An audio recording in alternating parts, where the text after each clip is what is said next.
We have a very special guest in the Economic War Room today. It's amazing. Someone I've known for about 10 years.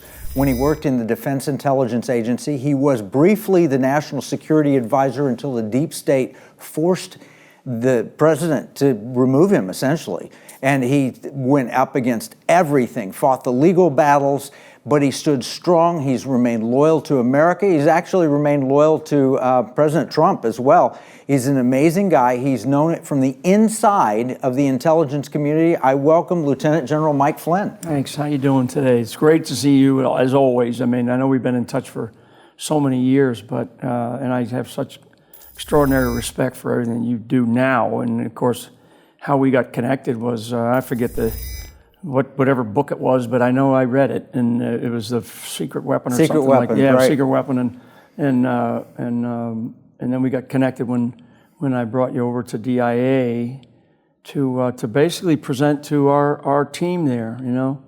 And we were just chatting for the audience. We were just chatting briefly about, you know, other people that are in our lives, because one of the things that I learned in war, on the battlefield, in combat, particularly in the jobs that I had, was how the money flow was affecting the enemy. And when I started to look at it, then I started to realize, well, it's a big circle coming right back to us.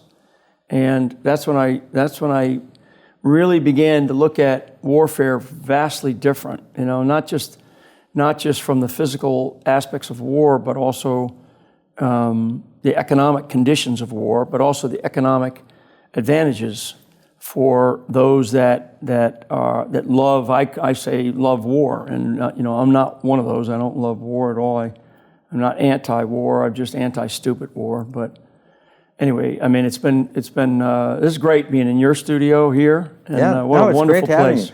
Well, and the whole notion, in 2008, I wrote the book Secret Weapon about the 2008 financial crisis. Mm-hmm. And that was the October surprise. It was actually a September surprise that year. On September 11th, 7 years to the day after 9/11, we found sovereign wealth funds in the Middle East attacking American banks, particularly Jewish banks like Goldman Sachs. Bear Stearns had already gone down, Lehman Brothers.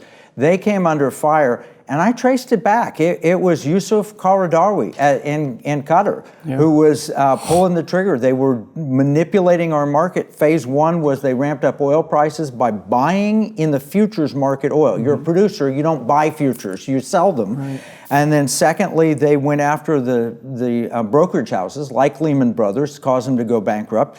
And in fact, they controlled Barclays Bank at the time, and they prevented Barclays from buying Lehman, but then they bought the assets out of bankruptcy. And then the phase three was they were going to attack the US dollar. But that was the surprise. The October surprise in 2008 that put Barack Obama in the White House was a financial terror attack.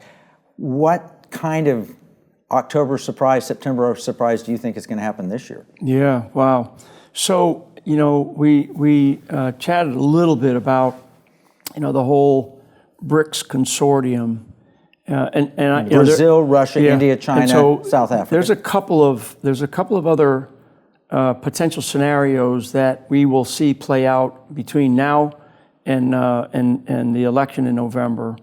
You know, the likelihood or possibility of another disease, and you know, an H5N6 or something, you know, the bird flu, right? The bird flu, right. We talked to Peter McCullough about that. Yeah, I mean, the war in the Middle East is it's just brewing. Israel is in a very, very difficult spot. Israel is not fighting to win any longer. Israel is fighting to survive. Israel's survival is at risk.